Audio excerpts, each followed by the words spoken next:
Here's 21 business lessons I learned from drinking piss.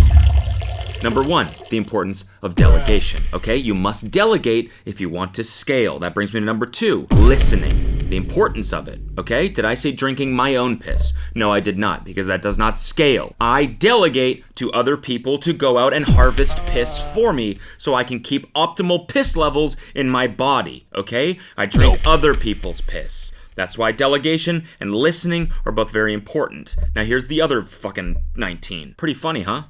Perhaps you had a little nose laugh at that, Well, I'm here to tell you that that wasn't even a sketch. That basically was real. There are people posting that sort of stuff on LinkedIn. LinkedIn has had influencers now for years. People are like LinkedIn famous. Just as anything, it's gotten extremely extreme. Extremely extreme. Good. That's good. No good. Brain rot. It has gotten extremely extreme. And I would say the extremity has been taken to the extreme. I would say even. People are going batshit insane on LinkedIn, and we're gonna go through them. Guys, I think it's time for lunch. Drop is available right now. CodysRunClub.com. Look at all these beautiful pieces right here. Look at all these wonderful, beautiful shirts and crews, and we got a sweatpants, and we got a hoodie, and we got some running stuff too. Running tanks and running shorts. So once again, CodysRunClub.com. If you want something, thank you in advance if you do. And onto the video. We dunked on a bunch of kid influencers last week, and now it's time to dunk on corporate influencers. Let's get into it. I proposed to my girlfriend this weekend. Here's what it taught me about B2B sales. That's fake. Wait, this is real? No way. Epic. Had to check on LinkedIn that this was real and not a joke. Number 6, handling objections. Even after pricing and negotiations, there may be some resistance. Use this time to assure the other party that they're making the right decision and will love your product long term. What, did she initially not say yes? He's like convincing her right here. No, but babe, listen, we're gonna have a sick life. Come on, please. Come on, you're gonna love my product forever. Come on, my product is so good. Babe, will you make me the happiest man on earth and use my product for life? If I had to choose between A, winning $1.2 billion in the lottery, or B, 100,000 LinkedIn followers, I'm choosing option B every time. Never underestimate the power of having a personal brand online. This man is smart. What are you gonna do with $1.2 billion? What would you even do with that? What are you gonna do with that much money if you do not have a digital professional network? What are you gonna do with that? Oh, yeah, nice, go have fun. Go have fun going on vacation forever with no digital professional network. Like, who are you gonna tell about it, okay? How are you gonna post about your vacation? Who's gonna see it? Nobody. You're gonna be out there fucking having fun, drinking margaritas on the beach, and nobody's gonna know about it. See, this guy's smart. 100,000 LinkedIn followers, I would fucking kill. I would kill for that, literally. I would kill a man for that. One day. I walked 0.8 miles barefoot in the snow just to get to a meeting. It was Tuesday, 17th January, 2023, World Economic Forum, setting the scene. Tuesday, January 17th, World Economic Forum. 7 a.m. my car got stuck. If I wanted to make it, I'd have to get a 3-hour train. But I was unprepared. I'd brought a swanky new pair of Louboutins, ready for all the private events and royal families. All the royal families? I was prepared for all the royal families I was going to interact with. And in 0.1 seconds in, I knew I'd have to take them off. And so I did. Every step was ice cold. I walked 0.8 miles to meet the taxi, got a 3-hour train, collected my badge, and finally made it. Time to bump shoulders with some royal families. People were shocked, but to me it seemed normal to stop at nothing. And that's exactly the mindset of an entrepreneur. Where most people would have said, I can't, we say, I will. I will talk to these fucking royal families. And that, my friends, is the story of how I ended up walking alone and barefoot in Switzerland. You could have rounded up. You could have said 1 mile. No one's gonna, the story's already fucking stupid, You could have lied a little bit, make it a little bit more, not as exact. It's just weirdly exact. 0.8 miles. Were you like looking at your fucking Garmin the whole time? Did you Strava this? You for sure did. Yo, sorry, just commenting on this, just to let everyone know this was barefoot. So, and in the snow as well. I know it's a weird run. It's 0.8 miles. It's kind of short, but I was barefoot and also in the snow. And also heading to meet some royal families, so. Louboutins were in my hand, so. People were shocked, but to me it seemed normal to stop at nothing. That means that everyone she saw, she told. You know what I mean? This whole train ride, she's like, I cannot fucking wait to tell these people what I just did. I will stop at nothing to meet royalty. I will stop at nothing. I will stop at nothing to get closer to sovereign wealth funds. Weddings are a waste of money. When my wife and I got married, we didn't waste $50K on a wedding. Instead, we sent every invited guest $500 and told them to invest in their favorite stocks. Teaching 100 people financial literacy is more important than a single night of celebration. Oh my God. Oh my fucking God. This makes my blood boil, dude. This cannot be real. You cannot think that you did something good. This is so dumb. Someone, if one of my friends sent me $500 and was like, hey man, instead of a wedding, we're just giving people money to invest in the stock market, I'd be like, I don't want to buy fucking Tesla stock. I want to party with all my friends I haven't seen in a while. The point of a wedding is that you bring everyone together. It's like, I'll tell you what, like, we probably overspent on our wedding, I'll admit. Okay, I'm guilty when it comes to that sort of shit, but it was worth every penny. I swear to God, that's just my opinion. You can not spend a lot on your wedding. You know, people do weddings for free. They host them in their backyard. But the point is, getting everyone that you love in one room together is the most special thing ever, truly. Way more special than trying to teach 100 people financial literacy. That's just like insulting. You insulted 100 people. How is that even? It's not even remotely related. What the fuck? Dude, is this real? Come on, this is not real. I'm getting all fucking, this is rage bait. Fuck! This guy posts this satire. God damn it! Can you just fucking reverse everything I just said, or I will.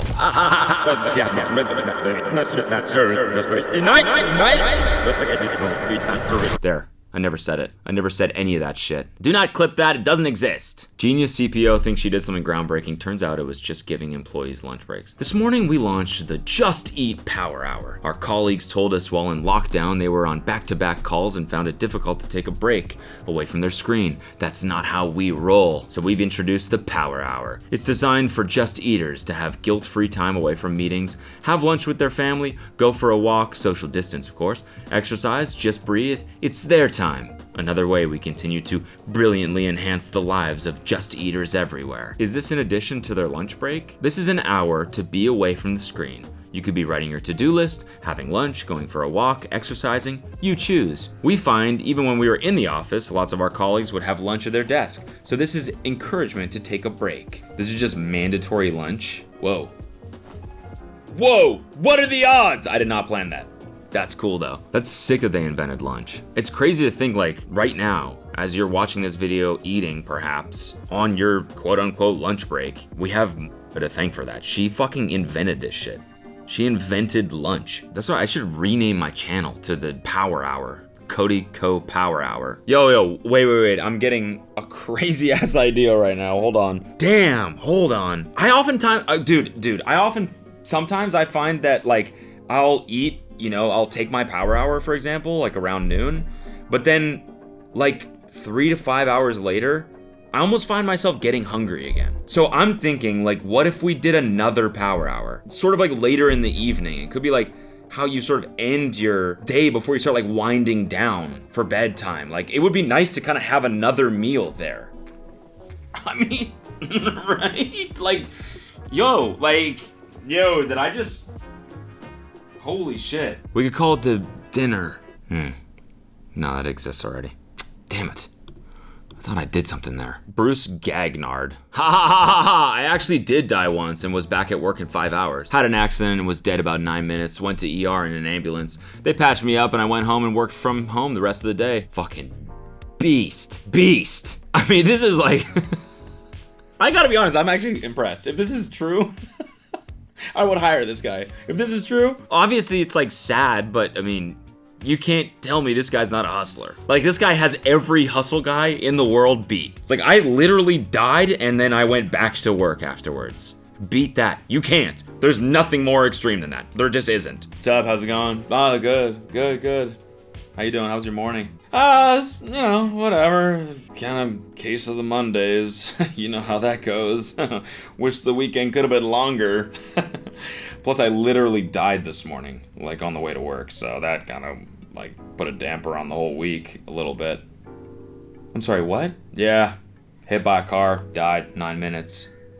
Permanent brain damage kind of sucks, but it's not gonna stop me from selling forklifts. I want to see this guy and the barefoot snow girl have a conversation. Because you know she would start off by being like, "Ha, yeah, that's so crazy. I just want to tell you what I did to get here, all right?" And he'd be like, "Oh, cool. Oh, that's awesome. You walked barefoot through some snow. That's cool. Were you alive when you did that?" "Oh, you were. That's cool." Because I was literally dead this morning. Dead. Soul, out of body, dead. Like dead. And what did I decide to do? Back to life. Back to work. Guess what? I'm not even taking my power hour today. Don't need it. I had a power 9 minutes this morning when I was dead. My wife passed away in her sleep last night. It was unexpected. I am beside myself. Please remember to let the ones you love know that. Nothing is more important than your family. Even as much passion as I have for cybersecurity, nothing compared to the love I held for my wife. She was the one that suggested I go down the cybersecurity path and my drive to be successful. How are you beside yourself, but you're not beside yourself enough to not post on LinkedIn about how much you love cybersecurity? This is insane. If your partner passed away, and I mean, I'm not here to judge on how anyone handles grief. That's not really my place, but I don't think posting on LinkedIn is a tool to handle grief, right? I don't think that counts. If your partner passed away in their sleep, it's crazy that he ends it with something about himself. Like, yeah, talking about his career is insane, but then also this fucking flex at the end? That's crazy. Grief flex? That's a grief flex right there. Damn, I'm so fucking sad. She was my rock, man. She was the one that told me to get into cybersecurity, in which I'm killing it, by the way. Absolutely murdering it. She was the one. She opened that door for me. For me to prove to myself that I fucking rule. Guess I'm just gonna have to keep killing it in her honor. Damn, I'm so fucking beside myself. It's as if I'm sitting here, but I'm actually here.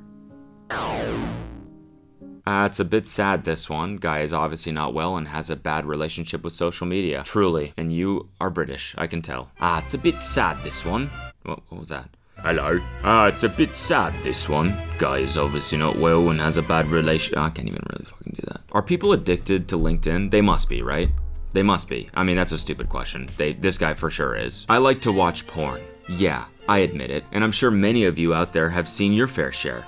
But why am I bringing this up? Well, for two reasons. Because no topic is off limits. And number two, because it's important to be aware of indulgences in your life. There are some things that need to be done in moderation. For some, including myself, porn is one of them. Be very aware of the things that if you do too much, cause more harm than good. Carry on. Fucking mic drop, dude. What a post! What a post! I'm sure he felt great about that one. I'm sure he was like, this is groundbreaking shit right here. Post. Nobody has the balls to post this stuff except for me. Fake name here. Oh, sorry, I didn't mean to call him by name. It's in the fucking thing, you know? Maybe we can blur it. I don't really want to, like, expose anyone. Although he did post this publicly, but still. Pat myself on the back for that one. Hell yeah. Now I'm gonna go have a good old wank. As a reward. Let's go have a wank, shall we? Oh gee, let's go have a wank, shall we? A proper British wank. Yeah, I like to watch porn. Yeah, I admit it. Alright, dude. I imagine this guy says fucking cringe shit like this in a meeting too, because he's like, I have no filter, you know? I'm raw like that. I'm honest. Here's 10 business lessons I learned while being holed up in my goon cave. Absolutely gooning for days on end. Guys, gooning has taught me some serious things about business, all right? If you can sit there and edge yourself for hours and hours on end, then you can sit there and teach investors how to grow digital real estate portfolios, all right? There's a lot of similarities between digital real estate portfolios and gooning for hours on end. Listen, does he have a point? Yeah. Is LinkedIn the place for something like this? Yeah. Not LinkedIn, but should be. My kid packed his project last night and forgot to bring it to school this morning. I saw it as we left the house and it pains me not to remind him. That bitterness as he walked to his classroom was horrible for me to watch, but necessary for him to grow up. Damn, dude. Damn, come on, bro. Hey man, he's gotta learn someday. Fucking idiot. What an idiot. Wait, son, who am I? I'm here to present my project. Gee, where is it? That's you, dumbass. How will you remember it next time? Fucking idiot. Wait, who am I, son? Who am I? Oh, I'm shaking because I forgot my project. You need to leave. It's insane. He was walking out with his kid, saw the project, saw him forgetting it, and didn't just be like, yo, son, hey. Like, insane. That's not even a lesson. Just Fucking help him out a little bit. Everyone forgets something. You can't not really teach someone to not forget shit, can you? That's just an honest mistake. Son, you would forget your head if it wasn't attached, all right? And make sure you never forget that shit, because I will not be reminding you. I will let you go headless to school and collapse dead on the floor because you don't have a head. So that you learn, okay? It's the dad's job. While Russia is taking over Ukraine, we're taking over the Amazon event industry, pulling off the most exclusive Amazon event of the year next week. And then we get to work on the biggest event of the century in June, and so on and so on. Whoever can't handle it, take shelter. Oh, this is just in poor taste. That is just in really, really, really poor taste. Why would you write that? Oh, apparently he got fired for that. Well, you gotta think he saw that coming, right? Well, today didn't go as we hoped, but it's in the hardest of times we learn the best lessons and feel the most gratitude. Oh my god. Oh my god. Oh my god. This moment just should not have been captured at all. At all. This should have been an entirely ephemeral moment. This kid will hate you for having this on camera. Especially the fact that you posted it for 1,000. There's 200 comments on this shit. 1,000 people have liked it. Your kid is going to hate you for this. But the fact that you took out your camera at this moment and immortalized this forever, that dog is dead as fuck though. It's sad. Straight up. It's just like a traumatic photo, honestly. It's in the hardest of times we learn the best lessons. What lesson is he learning here? Listen, son, one of the best lessons I've ever learned in my entire life is that everybody fucking dies, alright? Every good thing comes to an end. So don't love something too much, because it's gonna die one day. A slow, painful death. You're lucky that you're learning this lesson now. I sold my first forklift! Fuck yeah! I can hear this picture, man. This is sick. This guy's not insane. This guy's sick. Fuck yeah, I sold my first fucking forklift! You should be celebrating like this. You can feel how stoked he is. Look at this fucking guy. Picture's deep fried as fuck. What year was this? I love it. I like it. Good for you, forklift guy. That's what I'm saying. Selling things sucks, and there's nothing like that relief you get when you close a sale knowing that you'll make more than $0 that day. That's what I'm saying, man. This guy should be celebrating. Why are we dunking on this guy? If I sold a fucking forklift, I'd be just as pumped. Forklifts are probably pretty hard to sell. Sure, people need them, but, I'm sure there are a lot of options out there. I'm not like a forklift aficionado, but this is gonna be me Tuesday morning, 10 a.m. when the merch drops. This is gonna be me, for sure. Fuck yeah, I sold a hat! I sold a hat! At least this guy is not posting 68 lessons I've learned from forklifts. He's just pumped. He's just publicly being pumped. That's awesome. We should be celebrating that. Less takes, more just people just being pumped online. That's what we need. I was at Costco yesterday and saw these two items for sale. A snow shovel costs $19.99 and an electronic snowblower costs $799. The lesson I see here is laziness is 40 times more expensive than effort. What? There doesn't have to be a lesson in everything you look at. You know what I mean? This guy looked at these two things side by side and was like, fucking, we do live in a society. It's wild. Snow blower? Yeah, I'm good. I'm all the way set on blowing anything. Thank you very much, okay? Snow blower? Yeah, thanks. But I'm not gay, all right? It's also just wrong. Your lesson is wrong. It's wrong. You pay more to be more efficient so that you save yourself time. As a LinkedIn fucking influencer, you should know that, alright? Time is money, baby. So I'm on my return flight home from Barcelona, Spain, where I was delivering an international sales seminar. Hell yeah. And guess what? Almost everyone in the plane has lights out and movies on. An 8-hour flight to watch movies or focus on performance improvement. About 80% choose movies over momentum. Instead of a movie, about 20% are choosing to think on paper, read a book, or focus on strategy, whether you're flying on an airplane or just riding the plane of life. If you want to improve your life in sales, choose momentum, lights on, not the movies, lights out. I think what would be even more impressive than working on momentum or whatever the fuck, focusing on performance improvement, is just fucking do nothing. How about that? Just think for 8 hours. Lights on, baby. No headphones, no nothing. Raw dog that shit. Then I'd be impressed. Or better yet, literally die and come back to life. I think flights should be a guilt-free zone, in the sense where you should be able to just do whatever the fuck you want to make that shit easier, because it sucks. Flying sucks, and it just keeps getting worse and worse and worse. The seats keep getting straighter, more 90 degrees. They keep packing more people on that shit. It fucking sucks, all right? If you can hypnotize yourself for 2 hours with a movie, do it. Listen, it does kind of feel nice to be productive on a flight when you land somewhere and you're like, I fucking actually got some work done. But you should not be guilted into that, all right? Especially an 8-hour flight, dude. The Human Centipede was a 2009 shock horror film about a German surgeon who got bored of separating conjoined twins and wanted to create them instead. The film somehow managed to spawn 2 sequels. Here are 5 things the film taught me about product management. Sometimes you gotta eat the shit of the person in front of you in order to get ahead. One of my employees resigned back in the 90s. Bright guy. I hated to see him go. He wanted to go start some kind of computer company. I said to him, "Hey kid, good luck out there." He winked and tipped his hat. He was wearing a hat. Thanks. That man's name was Bill Gates. Bill Gates started Microsoft in the 70s, so this can't be real. Different Bill Gates. The one I'm talking about didn't do that well in the end.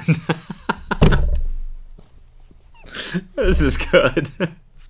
This is clearly comedy. This is fucking hilarious. So funny. Different Bill Gates. Different guy. He ended up being kind of a shithead.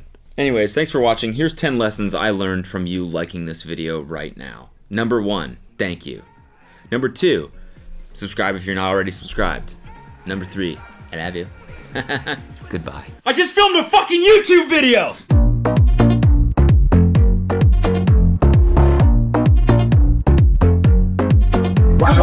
Babe, will you make me the happiest man on earth and use my product for life?